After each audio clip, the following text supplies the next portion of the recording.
Hello everyone, welcome back to the channel Word in Motion, and today we are going to break down one of the most intense and dramatic developments in modern geopolitics. The story revolves around Russia, NATO, and the dangerous trap that seems to be closing in. This is not just about military strategy, but about survival, power, and the shifting balance of global influence. Many analysts are calling this moment one of the most critical turning points since the Cold War, and the consequences could echo for decades. To understand why Russia might not be able to escape NATO's trap, we need to dive deep into the political moves, the battlefield realities, and the broader strategy being played out across Europe and beyond. Russia has always positioned itself as a global power, but the war in Ukraine has exposed vulnerabilities that NATO has been carefully exploiting. From the very start, NATO's involvement has been more subtle than direct. They have provided weapons, intelligence, and training without openly sending their own troops into combat. This indirect strategy is one of the reasons Russia finds itself caught in a difficult position. Moscow initially believed that NATO would hesitate, divided by the interests of its members. But instead, what happened was the opposite. NATO has grown more united, more prepared, and more determined than ever before. The trap begins with geography. NATO's expansion eastward has always been a major fear for Russia, and with countries like Finland and Sweden now joining, the alliance has essentially doubled the length of its direct border with Russia. This means Russia now has to defend far more territory with fewer resources. The Kremlin's dream of weakening NATO has turned into the exact opposite. Instead of shrinking, NATO has expanded, surrounding Russia from multiple directions. This geopolitical tightening is a trap in itself, because Moscow no longer has the freedom to act aggressively without facing strong resistance from nearly every angle. Economically, NATO has also played its cards carefully. Sanctions have drained Russia's ability to sustain its war machine at full strength. While Moscow has turned to partners like China, India, and Iran, the reality is that Western sanctions have cut off vital technologies, resources, and financial systems. This means Russia is fighting a long war without the same industrial base that NATO countries can collectively bring to the table. NATO nations are not only supplying Ukraine, but also rearming themselves, preparing for the possibility of a direct confrontation. This widening gap in resources creates an even tighter squeeze on Russia's future. Another critical factor in this trap is information warfare. NATO has mastered the use of narratives, propaganda, and global communication to isolate Russia on the world stage. While Moscow attempts to rally support in Africa, Asia, and Latin America, the reality is that NATO's message about defending democracy and resisting aggression has found wide audiences. Russia is being portrayed as the aggressor, while NATO is seen as the defender. This makes it harder for Moscow to win allies or justify its actions, leaving it cornered diplomatically as well as militarily. On the battlefield, NATO's trap becomes even clearer. Russia expected a quick and decisive victory in Ukraine, but instead, it has been bogged down in a grinding conflict. NATO has fed Ukraine advanced weapons like HIMARS, drones, tanks, and even promises of fighter jets. These tools have not only slowed Russia's advances, but have inflicted heavy losses. Every time Russia escalates, NATO finds a way to respond indirectly, giving Ukraine just enough support to survive and push back.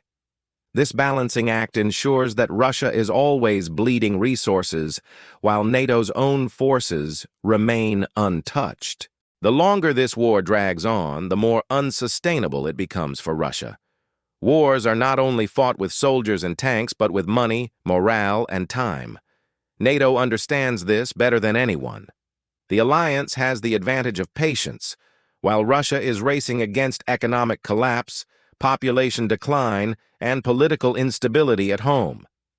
Protests, discontent, and even whispers of elite divisions inside the Kremlin suggest that the pressure is building internally. This is exactly how NATO's trap works. It does not need to defeat Russia in open battle, only to weaken it until it collapses from within. But the trap is not just about Ukraine. NATO is also strengthening its presence across Eastern Europe. Bases in Poland, Romania, and the Baltic states have been reinforced. Advanced missile systems, troops, and surveillance networks are being deployed at an unprecedented scale. This means that even if Russia were to somehow win in Ukraine, it would still face a heavily fortified NATO wall on its doorstep. The Kremlin's dream of dividing NATO has vanished, replaced by a nightmare of an even stronger alliance. Another part of the trap lies in energy. For decades, Russia used its oil and gas exports as weapons to pressure Europe. But NATO members and their allies have drastically cut their dependence on Russian energy, turning instead to alternative sources like the United States, the Middle East, and renewable energy projects. This sudden shift removes one of Moscow's most powerful levers of influence. Without energy dominance, Russia loses both money and strategic control, while NATO countries grow more independent and resilient. Militarily, Russia has shown resilience and adaptability, but NATO has overwhelming superiority in technology, intelligence, and logistics. Satellite imagery, real-time targeting data, and advanced cyber capabilities ensure that Ukraine has the upper hand in precision strikes. Russia, meanwhile, has relied on mass bombardments and older Soviet-era strategies. This contrast highlights the technological trap that NATO has set, forcing Russia to expend massive resources for limited gains while Ukraine fights smarter with Western support. As we look forward, the question is whether Russia can adapt enough to escape this trap. History shows that great powers often fall when they overextend, and Moscow may be repeating that mistake. With its forces stretched thin, its economy weakened, and its international reputation damaged, Russia has fewer options every day. NATO does not need to invade or openly fight Russia to win. It only needs to keep tightening the economic, diplomatic, and military noose. This moment is also dangerous for the world because a cornered Russia may resort to desperate measures. Nuclear threats, cyber attacks, or wider escalation cannot be ruled out. However, NATO has prepared carefully for these possibilities, building missile defenses, strengthening alliances, and sending strong signals of deterrence. This balance of fear is another element of the trap. Russia knows that striking too far would bring devastating consequences, but doing nothing leads to slow defeat. Ultimately, the trap NATO has set is not a single event, but a long-term strategy. It is built on unity, patience, and pressure applied across every front: military, economic, political, and informational. Russia may fight hard, but every move seems to tighten the walls around it. What began as Moscow's attempt to weaken NATO has instead made NATO stronger than ever. What was meant to divide Europe has instead united it, and what was supposed to secure Russia's future may end up accelerating its decline. This is how Russia is caught, and this is how they may die as a great power. The trap is closing, and history may soon mark this as the moment when Russia's ambitions finally exceeded its grasp. For now, the world watches as the struggle continues, but the path ahead for Moscow looks narrower and darker with each passing day.